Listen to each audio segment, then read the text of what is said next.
Hi, and welcome to syn101 here at FX PhD. I'm John Montgomery, and this week I will not be serving as the voice of Victor Wolanski. Victor will be serving as the voice of Victor Wolanski, which I think is great. We thought we'd give it a shot here in the last class for the term. I think you guys are really going to enjoy this quite a bit. I think it's going to be fine, but I do understand that I travel a lot and am much more used to speaking with non-native English speakers, so we just wanted to give a trial basis. I think it's going to be fine. If you have any comments or anything, drop me a line privately, johnmont@fxphd.com. But again, I think it's going to be great, and I'm really excited that you guys once and for all will hear Victor himself and get a judge of his personality and so forth. I think you're going to enjoy it. So without further ado, Victor Wolanski.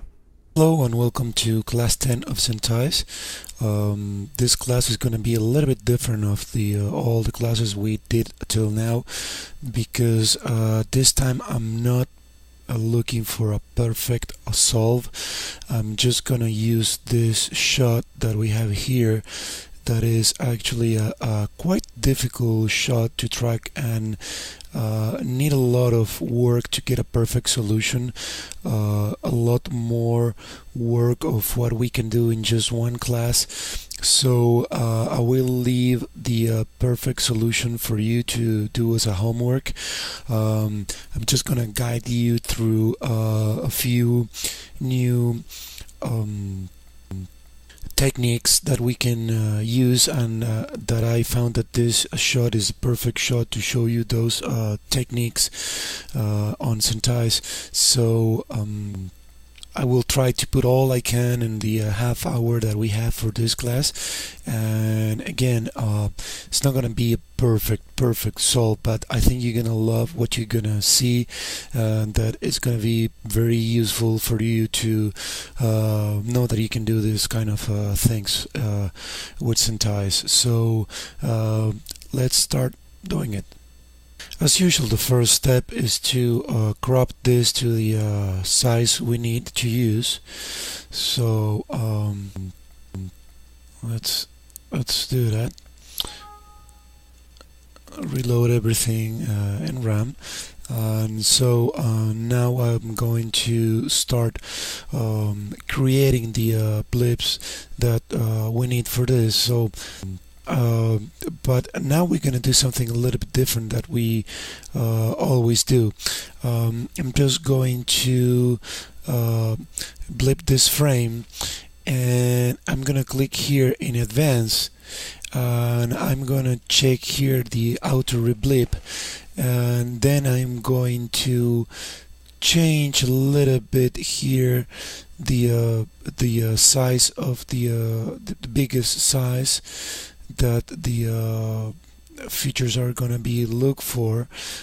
Look at that when I'm change this and I go into a higher number, I get more of the blue ones, or the big ones, and you can play with these values and try to get more or less tracker count. Of course, you're not going to see this right now. You're going to see this after you click peel all, but this is a change you can do.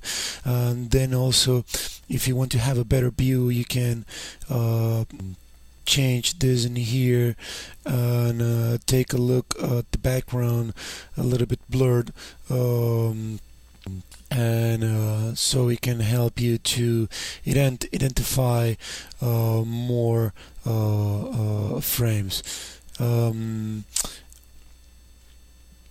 Then you can advance and change frames and take a look at the result on those frames, so you can judge what kind of settings you need, or what are the best settings you can get for those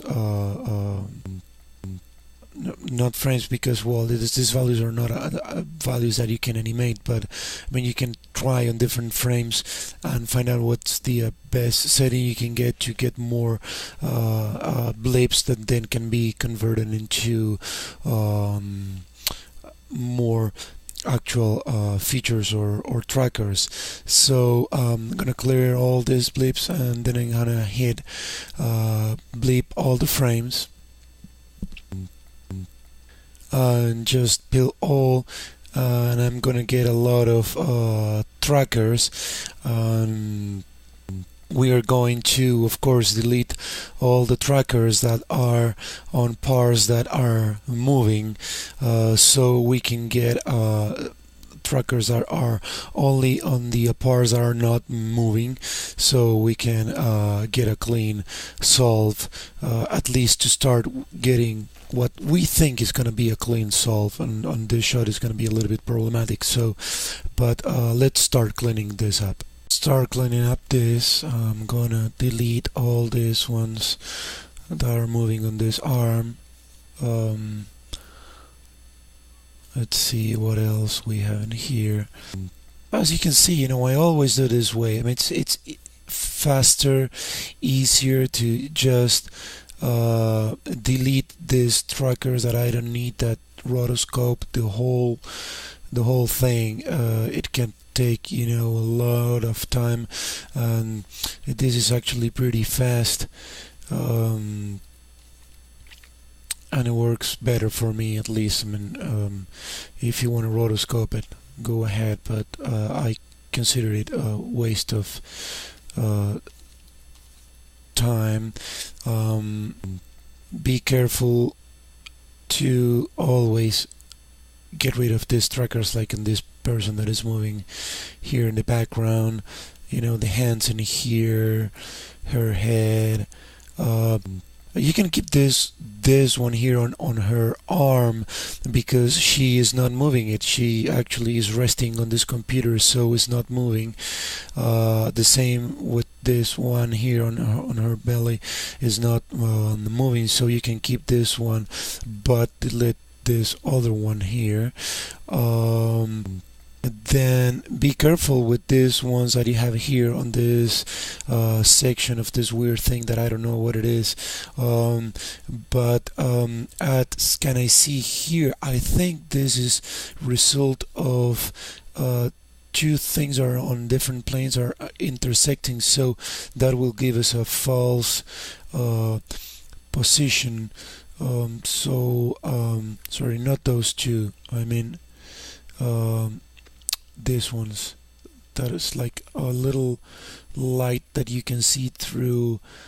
Different parts are on different planes, you see. So that can be confusing for the program.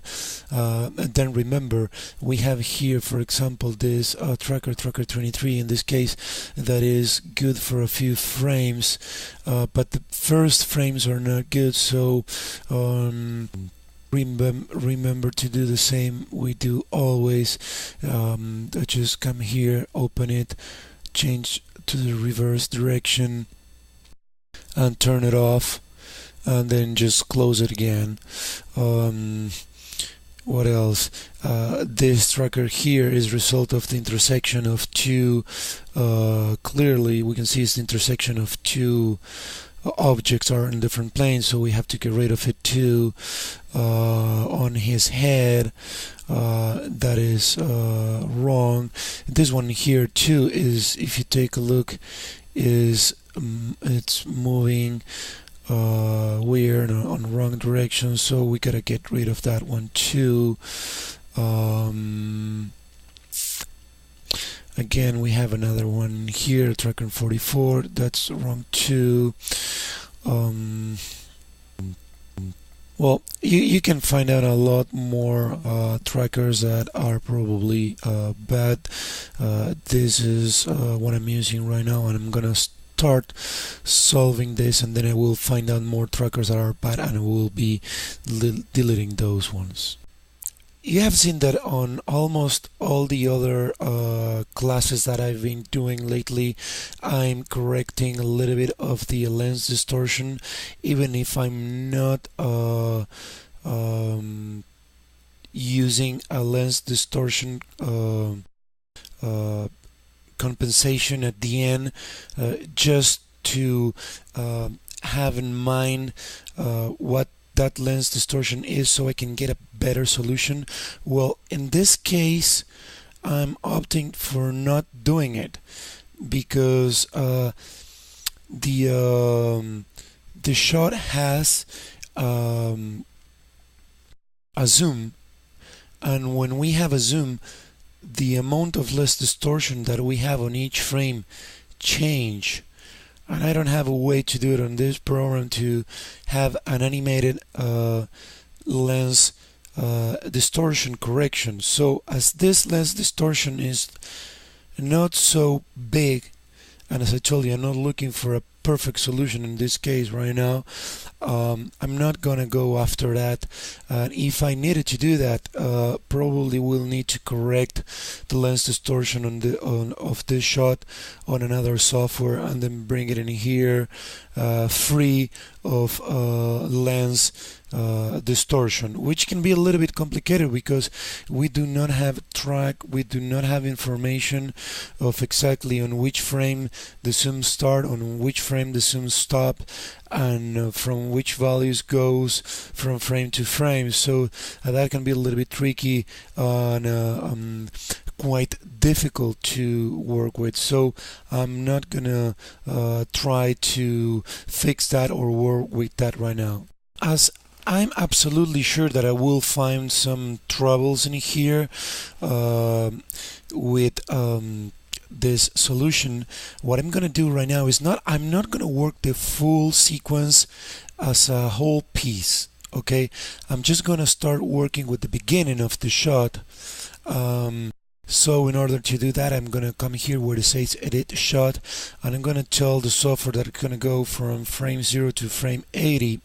Okay, and that's what I'm gonna work right now, the first 80 frames.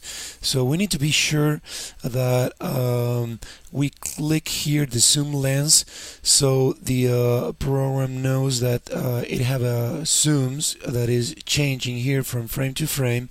And then I'm just going to come here to the solve panel, and I'm just gonna hit go. And this is what we get at the beginning, a pad that look quite clean. Yeah, it looks quite clean.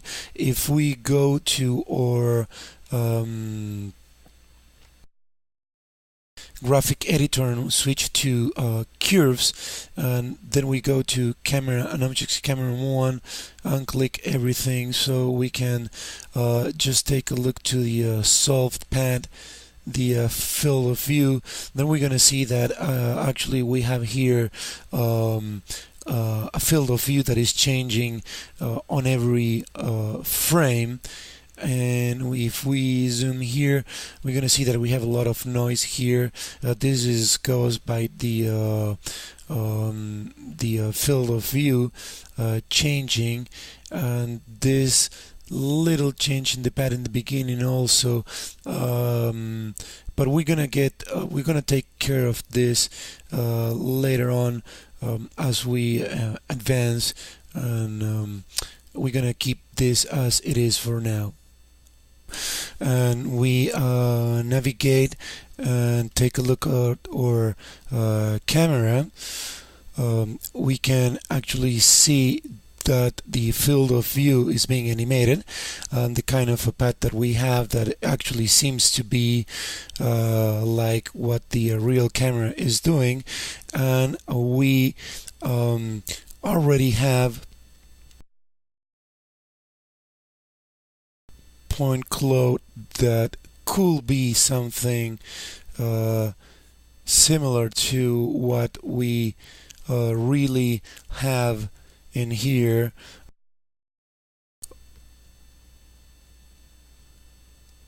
Let me show you.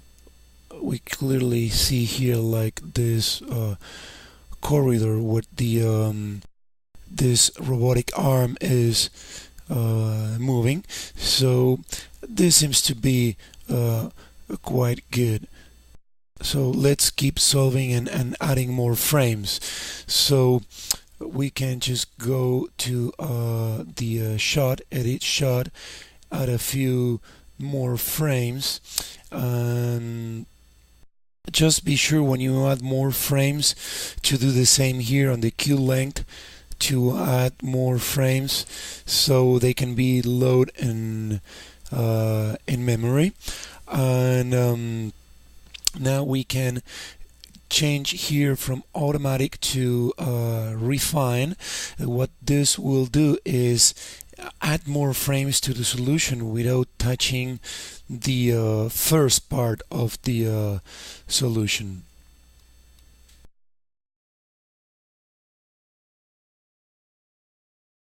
If instead of doing this you change and keep this on automatic, what we'll do is actually rebuild everything from scratch, not having in mind the solution that you had on your first frames. But you can see the error is almost the same, so probably the result that you're getting is quite the same. Well, here's where we can start seeing that we actually have troubles with some trackers. So what we can do is just select this trackers that seems to be flying around, and I'll just hit delete on those ones.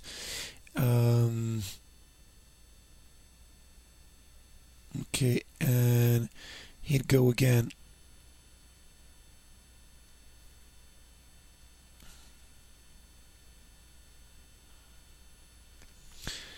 And we're gonna get something a little bit better, but we need to keep discovering which trackers are the one that are giving us troubles. For example, this one here is on the border. They're probably giving us trouble. As we start deleting these frames, I mean this trackers, sorry, we will get a better solution. So let me go get rid of some of those bad trackers. At this point you should know how to do this by your own, so I'm not going to give you absolutely all the clues in here. I'm just going to show you a few ones, like this one in here. I'm just opening this tracker, switching the direction, turning it off on the first frames that are bad, and then just closing it.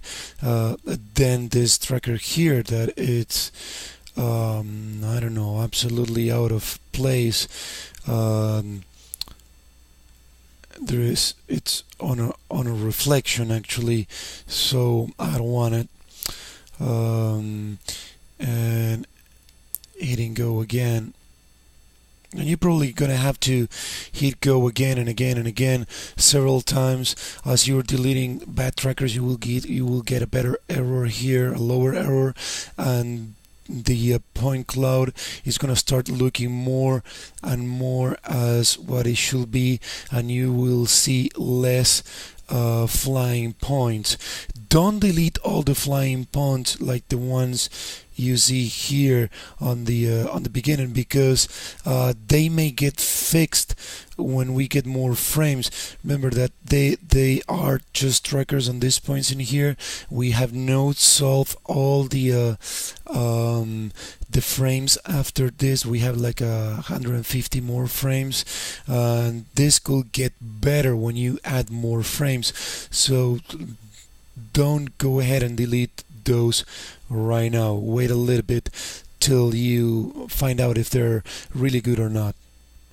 Now I'm going to expand this a little bit more, so edit this on the shot, add a few more frames till, I don't know, 180.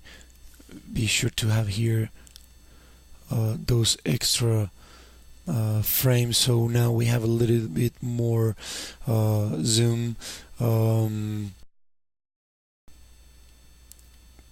Hit go again.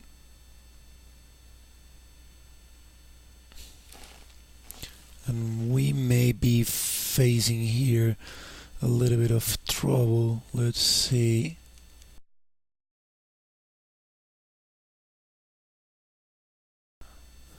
Well, not that bad actually. Um, See if we have trackers that are too far away, like this ones. These ones are, if you take a look at the messages on the that you have on the window that you see when you solve, you get a message saying that a few trackers were set to far trackers with less weight. Well, these ones here are those trackers.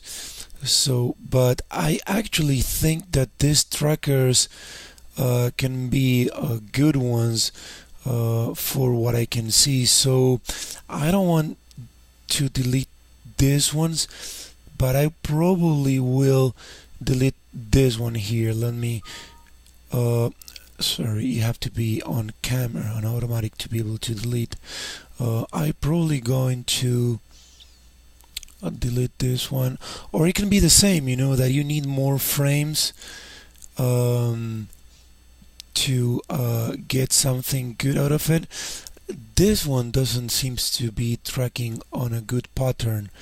It may be not that good. Yeah, take a look here. You see, on one frame the image is moving, but the tracker is not moving. So isn't that good? Because it's really not tracking a good pattern. If we'll be tracking this bolt in here, then it will be good. But we can just delete this one.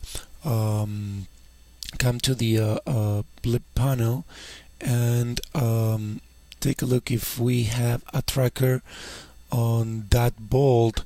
Just hit pill and get a tracker in there. That tracker is gonna be much better than using the other part that was actually not that good.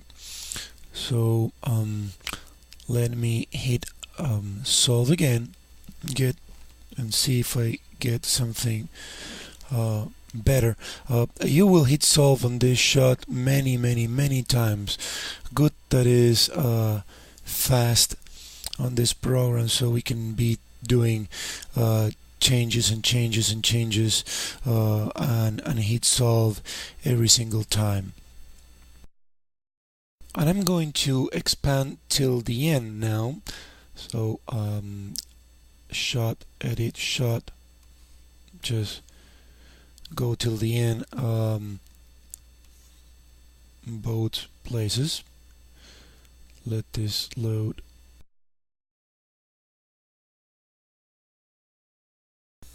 Let's hit solve again.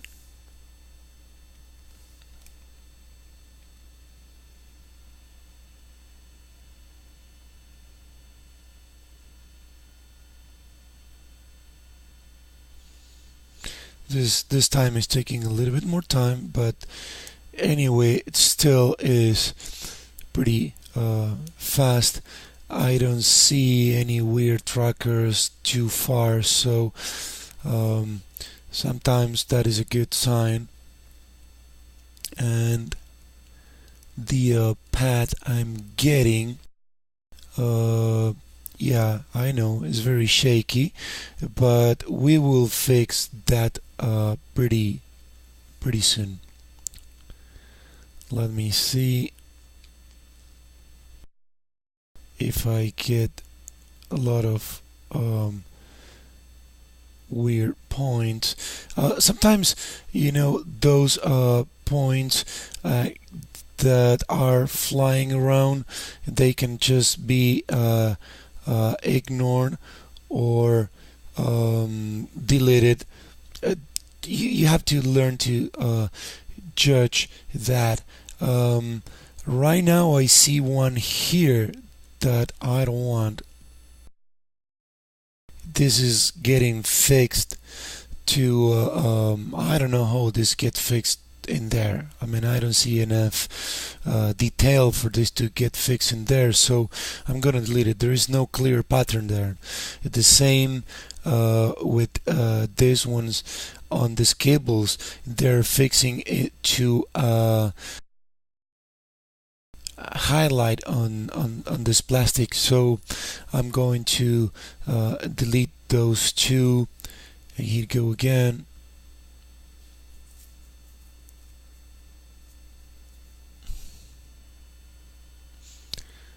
Let's see what we get.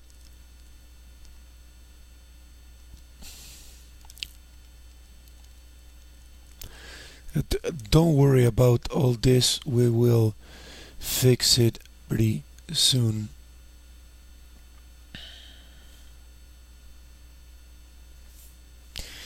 First of all, remember to watch if here we have any crazy tracker doing weird things that can make our camera to go crazy.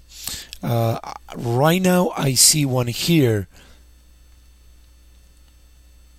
so I need to delete those frames that are, but actually this tracker is getting fixed to a reflection on the table, so I'm actually going to completely delete that tracker. Same with this one, and I don't know if there is any other one.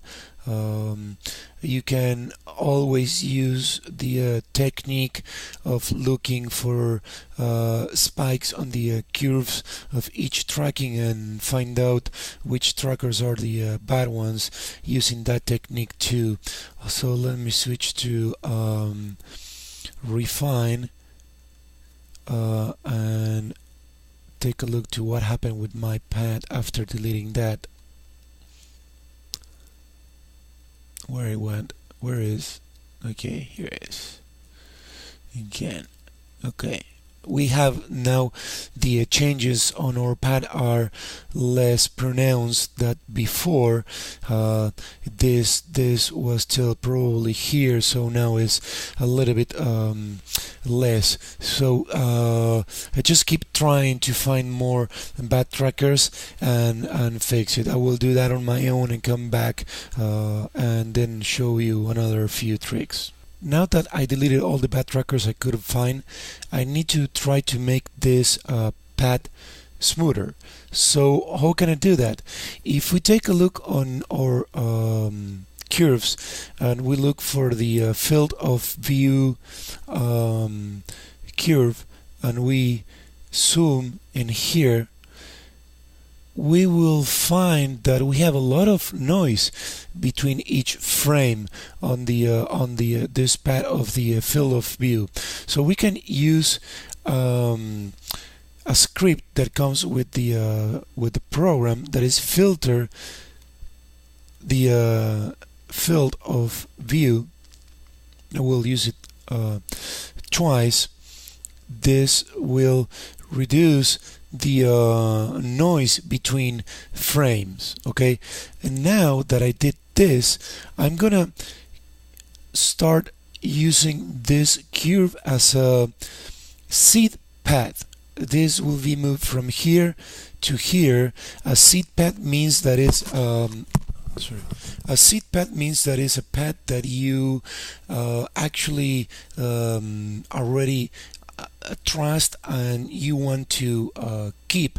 You could use this, for example, if you have a recording of the some of the positions, or if you have a recording of the zoom, then you can use that record information and put it in here, or just coming here to the lens panel and change this from zooming to known, and the program automatically will ask you if you want to copy this solve field of view history to be the known seed file. You say OK, and this will automatically will be copied here, And next time that we solve this this camera motion, everything will be calculated except for the animation of the field of view that is actually calculated already.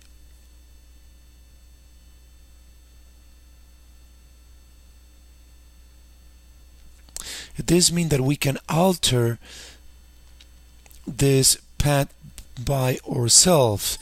If you take a look right now, our path is a lot cleaner already, except here at the end where we have a little problem with the pad, and let me show you where this problem is and how to fix it.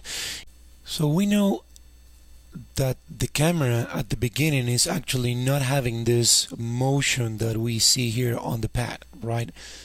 This is not correct. So we can say that this is correct probably after the frame 10. So let's go and take a look on our seat pad in here, and what we can do is select all these frames or these keys that we have here, right click in here and say set to smooth keys, get all the keys in the middle, delete them, and just take a look and do a little change on the first keyframe. Switch to refine, hit go,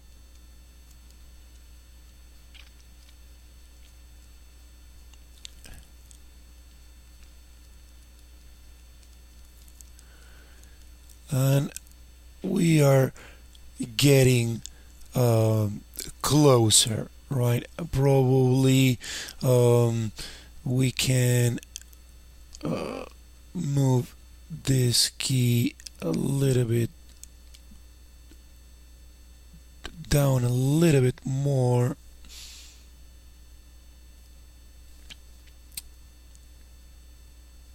Now I'm going on the wrong direction.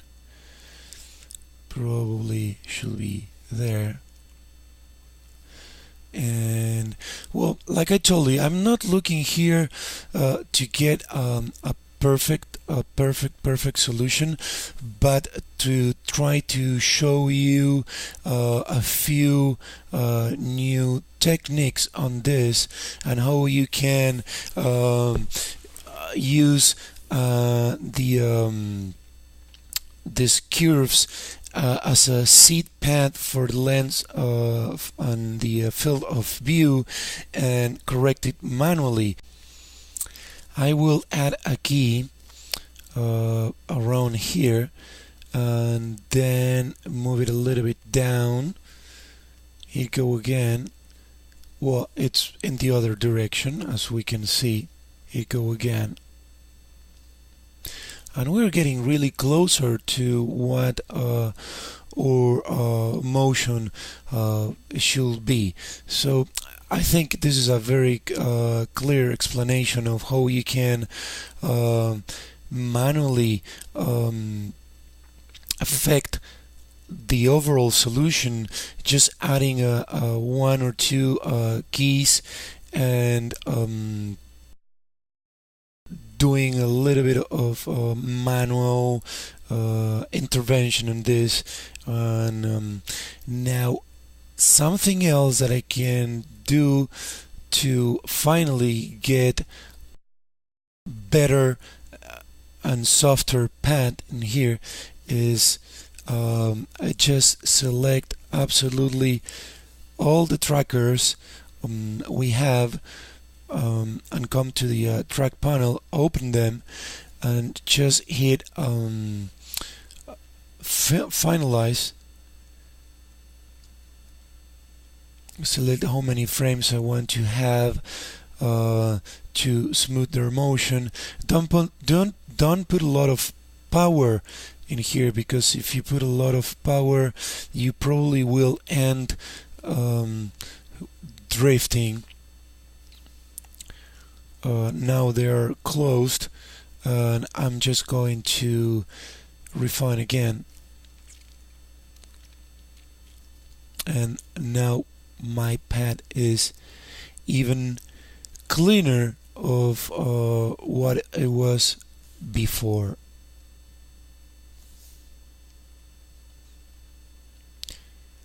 Let's see all these points.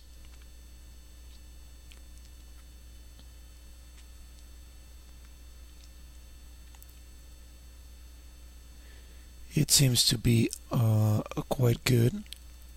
We have a few points that we can ignore. After all, what we need to do now is orient the shot. That we made this already several times, so I'm not gonna do it right now. And add a few test objects, and I will let you do that. And this is gonna be your homework. This shot is quite complicated. I may look it. I may make it this look easy, but I don't think it's really that easy. So if you get some troubles and you're not actually able to get it on the first try, just try again. Remember to look for bad trackers. They are or nice or worst nightmare on this program. They're probably not ignored automatically, so you have to be aware of where those bad trackers are.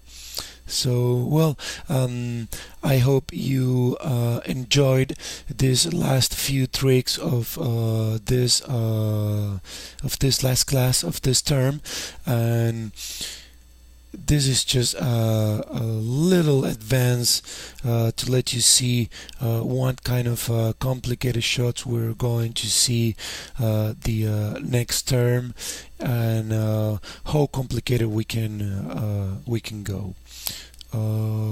See you next term.